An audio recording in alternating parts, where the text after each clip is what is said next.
Narito na ang Veritas Editorial, ang paninindigan ng Veritas 846. Sa mga napapanahong usapin sa bansa, pakinggan si Reverend Father Anton C.T. Pascual, Pangulo ng Veritas 846, ang radyo ng simbahan. Veritas Editorial. Kapanalig, alam niyo ba ang Republic Act 10845 na nire-repeal ang RA 12022 o ang Anti-Agricultural Sabotage Act? Kapanalig, bago ma-repeal ang RA na ito, 12022 ng RA 10845, may naparusahan na ba sa mga lumabag sa batas ng mga kartel at smugglers ng agricultural at fisheries products?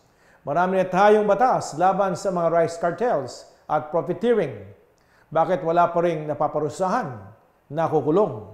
Aba, mukhang nagkakasunduan, kapanalig. Kahit nakahuli ng mga smuggler, hindi ito iniuulat sa publiko. Hindi ini-expose. Bina-blacklist lamang daw. Ibig sabihin ito, hindi pinapatupad ng maayos ang batas.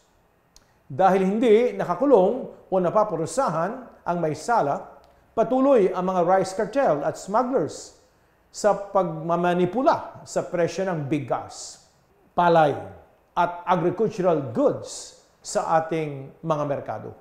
Sa ilalim ng batas, non-bailable offense o walang piyansa sa smuggling, hoarding, profiteering at cartel operations. At ang mga nagkasala sa batas ay mapaparusahan ng habang buhay na pagkakabilanggo at pinagmumulta pa ng 5 beses sa halaga ng agricultural goods na nasabat. Pero, kapanalig, hindi pa rin kinatatakutan ang batas. Nakapagtataka, di ba? Meron bang nagaganap na sabuatan sa pagitan ng mga opisyal ng pamahalaan at ang mga tinutukoy nating mga gumagawa ng mga illegal na yan, tulad ng mga smugglers, hoarders, cartel operators? Aba, kapanalig, may kumikita. Noong January 20, 2025, tumaas ng 58 piso kada kilo ang presyo ng imported na bigas sa kabila ng taripa, bunsod ng Rice Tarification Law at pagbaba ng pandaigdigang presyo nito. Ang sagot ng Department of Agriculture na sinumurtahan ng Pangulong Ferdinand Marcos Jr. magdeklara ng National Food Security Emergency. Ito ang paraan ng DA upang mailabas at maibenta sa merkado ang 300 metriko toneladang bigas na inaamag lamang sa mga warehouses ng NFA sa iba't ibang panig ng bansa. Ano ba yan, kapanalig? Kulang tayo sa pagbabantay. Kapanalig, ang deklarasyon ng National Food Security Emergency ng pamahalaan ay isang temporaring tugon lamang sa problema ng bigas. Kaya tumataas ang presyo ng bigas sa mga pamilihan na umaabot ng 60 pesos kada kilo ay dahil nga sa rice smuggling, rice cartels, na siyang kumokontrol sa halaga nito sa lahat ng ating mga merkado. Idinagdag pa natin, kapanalig, ang mga naglipanang mga middleman.